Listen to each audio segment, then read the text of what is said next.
Hello everybody, this is Mike. It's been a while since I've spoken to you all. It's been on purpose. Kind of want to let the process work itself out. In my son's case, to start off, I just want to, let you all know that Elijah's doing better. He still has his days, of sadness, and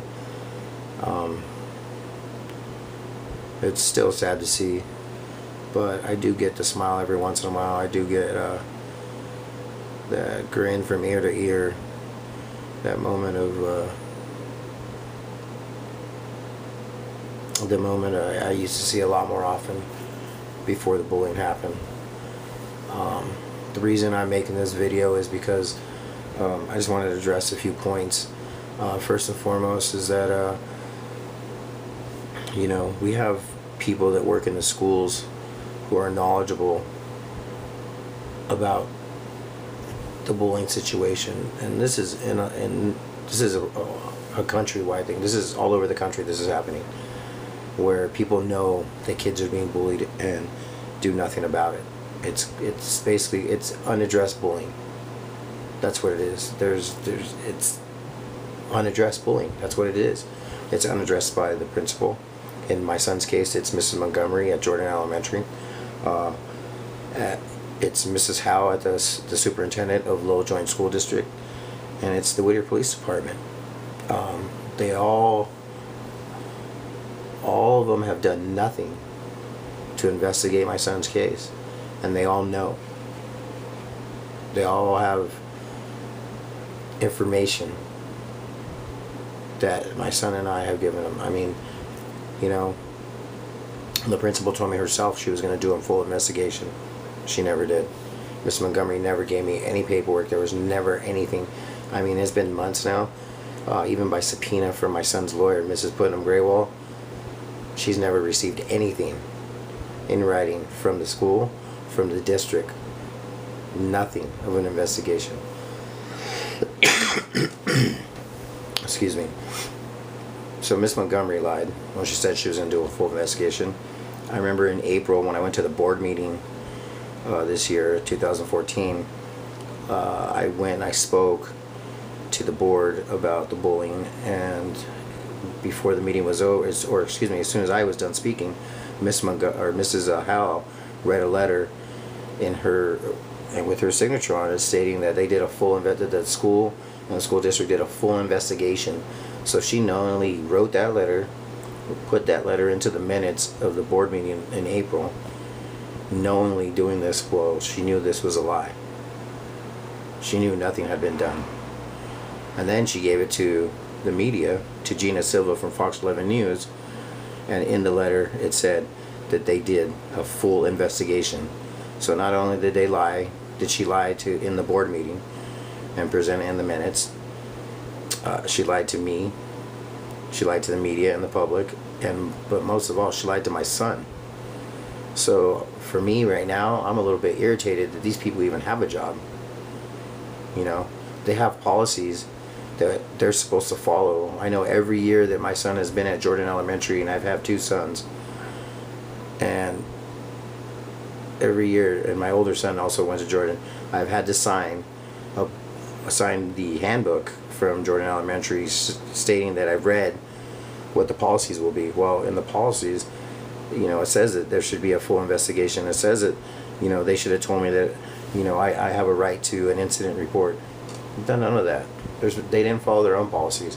So if we got people leading in charge of our students, in charge of our kids and their education, and telling our kids that they need to follow a certain guideline of rules, and they're not following them, why are they there?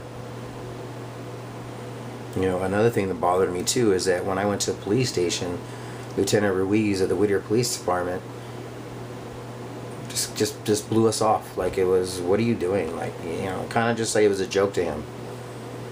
So I had some dude that was a parking code violator with a flashlight on his hip take my incident report. I mean, they didn't, even on the paper that I got from the police department, it says right there, this is not a crime report, because they didn't investigate anything.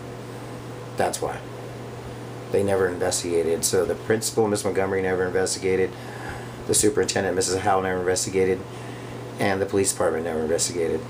So my point right now to you, all of you across the world, is that right now minors are the Americans whose safety is no one's problem. I'll say it again. Minors are the American whose safety is no one's problem. You think you send your kid for a good education and a safe place to learn and play? You don't. They're not safe at school, and no one cares. My son's case is an example of that.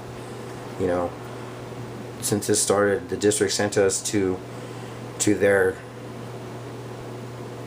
assessor, and he assessed this case, and he's basically, his reporter said that you could see where the decline starts in my son's grades. He's at the top, he's doing great, he's learning, he's doing consistent, he's focusing, doing well, and from the point that the bullying started, it's all gone downhill. So where's the help? You know, the school district never did an incident report. They don't follow their own policies. They don't have my son's safety in the best interest. I mean, so what are they doing for their jobs? Seriously, what are they doing? And the thing that strikes me is that when a kid goes to school and the unaddressed bullying escalates to kids end up shooting or stabbing other kids, 99% of the time, the adults within that school knew that that child was being bullied. And it could have been prevented. You know, it's called a community that tolerates the bullying. And in my case, in my son's case, it's the principal, Miss Montgomery. It's the superintendent, Patricia Howe. It's the Whittier Police Department. They're all tolerating this bullying. And I guarantee if it was Miss Montgomery's child, she'd be pissed. If it was Patricia Howe's child, she'd be pissed.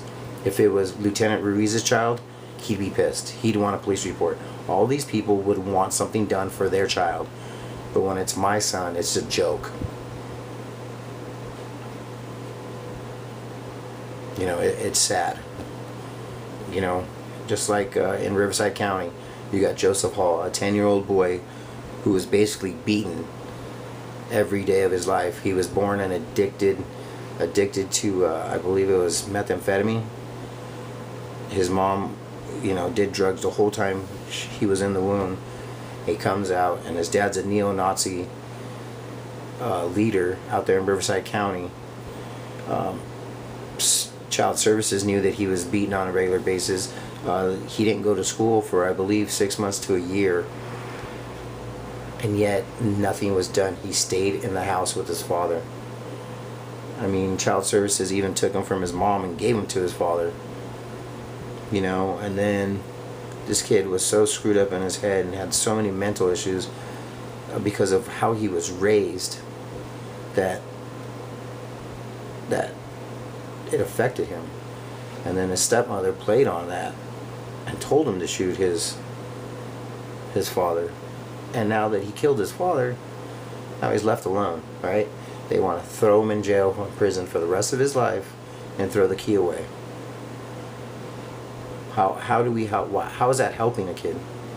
How did, you know, the people at Child Services, the people that knew about all this abuse that he was going through, didn't do their jobs? Why do they have jobs? And why is he in prison? Joseph Hall deserves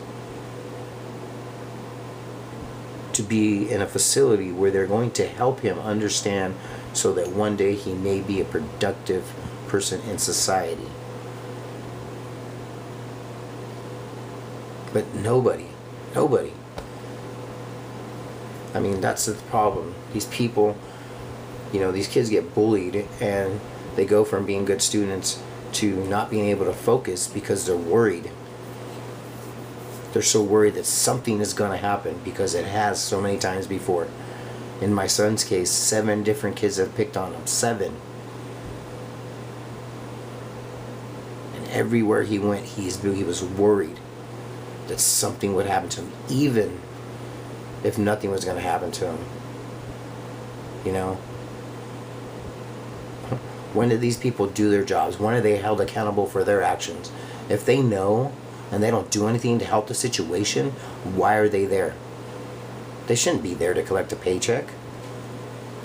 You know, on the day of the board meeting when Patricia Howe wrote that letter and read it and put it in the minutes, I stayed for that whole meeting.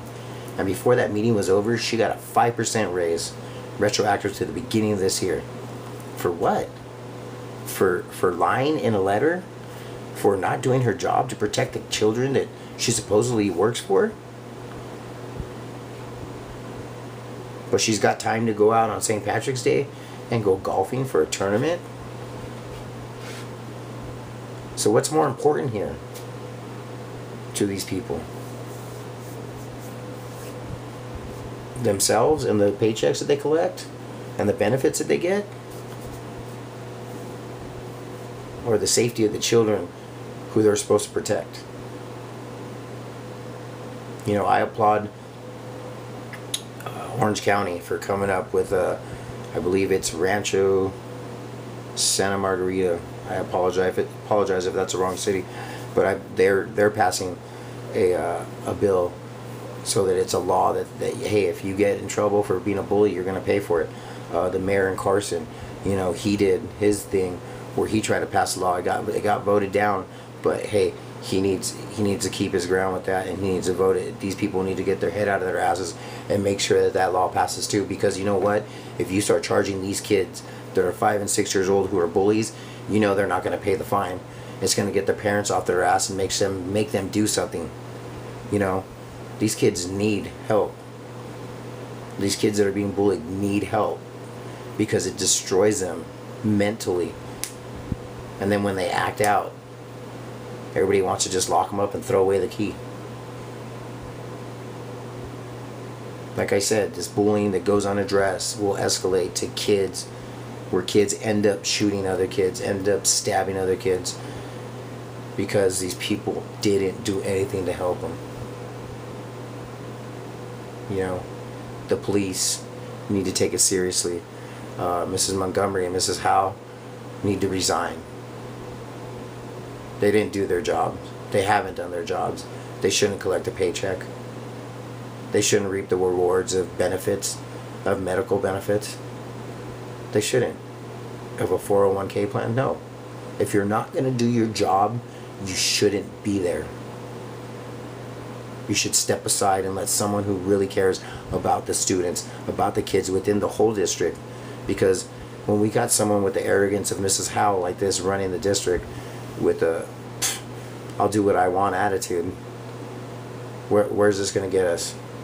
Where's this going to go with the kids? Kids just keep leaving the district, leaving the district, leaving the district, and they all live in the neighborhood, leaving the schools within their neighborhoods to go somewhere else. If a kid lives across the street from the school, why should he have to drive up the hill to go to a different school? They leave because of the arrogance, starting at the top with the superintendent Howe to the principal, Mrs. Montgomery. That's where it goes. It needs to stop. It really, really does. And I hope that anyone who sees this just passes it on. Please, if anyone knows the mayor in Carson, please pass this along to him. Just get it out there. Get it out there. We need this to be known, that these people know, and that 99.9% of the time we can avoid this violence that happens in these schools is if they just show that they care just a little bit. If they did what they're supposed to do, if they followed their policies, it would help these children a lot. I thank you again. My son Elijah thanks you for all your support.